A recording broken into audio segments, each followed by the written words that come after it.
আসসালামু আলাইকুম। ইমোতে ভিডিও কল দিতে পারতেছেন না। হয়তো কল দিতে গেলে ওয়েটিং দেখায় কিংবা কল যাচ্ছে না, সময় নেয় কিংবা কল দিলেও কল কেটে যায় বারবার কেটে যায়। তো তারপর কল যাচ্ছে না, ঢুকছে না। মানে অডিও ভিডিও কলগুলা আপনাদের এরকম প্রবলেম যাদের আছে কিংবা ঠিকমতো কথা বলতেছেন না, নেট সমস্যা, নেটে বাজে। তো আপনারা সৌদি আরবেও থাকতে পারেন অনেকে। তো আসলে ইমোর কয়েকটা সমস্যা বর্তমানে কল দিতে গেলে। তো সব সমস্যাগুলো আজকে এই ভিডিওতে আমি আপনাদেরকে দেখাই দিব। আশা করি আপনারা পুরো ভিডিও দেখবেন। দেখলে কিন্তু আপনাদের আর এই সমস্যা থাকবে না। দেশ এবং বিদেশ যে যেখানে আছেন প্রত্যেকেই কিন্তু কাজটা করতে পারবেন। তো এই ইমোতে কল দিতে পারতেছেন এই নিয়ে আপনারা অনেকে কমেন্ট করছেন, অনেক প্রবলেম। তো সব কটা প্রবলেম আজকে ধরবো আপনাদের মাঝে। আপনারা দেখে শিখুন। তো আমরা স্টার্ট করবো আজকের ভিডিও। দেখেন আমি প্রথম শুরু থেকে দেখাই। আপনাদের ইমো অ্যাপসটা প্লে স্টোর থেকে আপডেট করে নেবেন, এটা দেখাইলাম না। তারপর আপনার অ্যাপসটা ইমোটা এভাবে চাপটা ধরবেন। তারপর অ্যাপ ইনফো আছে, এখানে অ্যাপ ইনফোতে আপনারা একটা ক্লিক করে দিবেন। এখান থেকে আমি শুরু করি, আপনাদেরকে দেখাই সব কটা সিস্টেম। এখানে আপনারা 3 নম্বরে ফলো করেন স্টোরেজ এবং ক্যাশ, এখানে আপনারা একটা ক্লিক করবেন। তারপর ডাইন সাইডে দেখবেন ক্লিয়ার ক্যাশ, এই ক্লিয়ার ক্যাশে একটা ক্লিক করে দিবেন।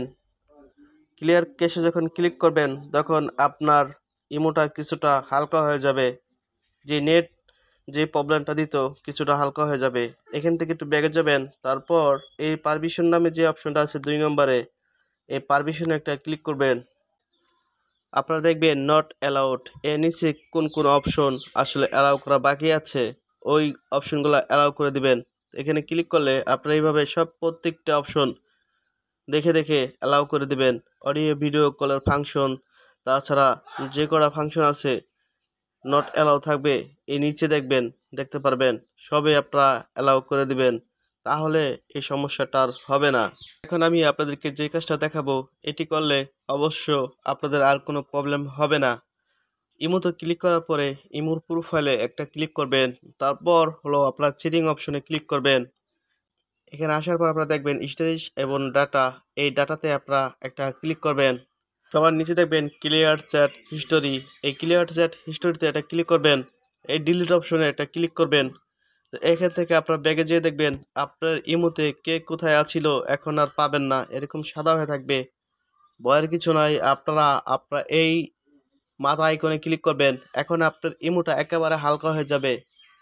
এখন আপনারা যে কারোর সাথে কথা বলতে পারবেন। এখান থেকে আপনার নাম্বারগুলো খুঁজে নেবেন নতুন করে, কিংবা তার নামটা এখানে সার্চ করে কিন্তু নিতে পারেন। এভাবে যদি আপনি কাউকে কল করেন আবারও ঠিকই আপনারা আগের জায়গায় একটা একটা করে পাবেন। তো এখন আমি আপনাদেরকে আরেকটা প্রসেস দেখাবো। এই প্রসেসটা দেখালে আপনাদের নেট যেই সমস্যাটা দেয় এই সমস্যাটা থাকবে না। দেখেন আপনারা যদি ডাটা চালান তো আপনাদের স্ক্রিনটা টান দিবেন। টান দেওয়ার পরে আপনারা এখানে আপনাদের দেখবেন একটা প্লেইংয়ের মতো, এই যে প্লেইংয়ের মতো, এটাকে ধরে এভাবে আপনারা অফ করে দিবেন। ঠিক আছে, এই যে দেখছেন প্লেইংটা আমরা উঠিয়ে দিছি। এখানে আপনারা ক্লিক করলে প্লেইংটা দুটা সিম আপনার বন্ধ হয়ে যাবে। আবার এটাকে অন করবেন, তাহলে আপনার নেটটা বাড়ি খাবে। ঠিক আছে, এতে আপনাদের নেটটা কোনো রকম আটকিয়ে থাকলে, প্রবলেম থাকলে ওটা সলভ হয়ে যাবে। আপনারা ট্রাই করে দেখতে পারেন। তো এখন হচ্ছে আপনারা যদি কাউকে ইমোতে কল করতে না পারেন তো তাকে বলবেন এই সেটিংটা করতে। ইমোর প্রোফাইলে ক্লিক করে আপনারা সিকিউরিটি এবং প্রাইভেসিতে ক্লিক করবেন। এখানে ক্লিক করার পরে আপনারা এই যে দেখবেন কলস, এখানে ক্লিক করতে বলবেন। তারপর দেখবেন আপনাদের এখানে এই নোবডি দেওয়া আছে, তার আসলে যাকে কল দিতে পারতেছেন না তার এখানে নোবডি দেওয়া আছে, তাকে বলবেন এভরিওয়ানে করে দিতে, তাহলে সকলে কল দিতে পারবে। তো ধন্যবাদ, আপনারা ভিডিওতে একটা লাইক করুন, চ্যানেলটা সাবস্ক্রাইব করুন। দেখা হবে নতুন ভিডিওতে। আল্লাহ হাফেজ।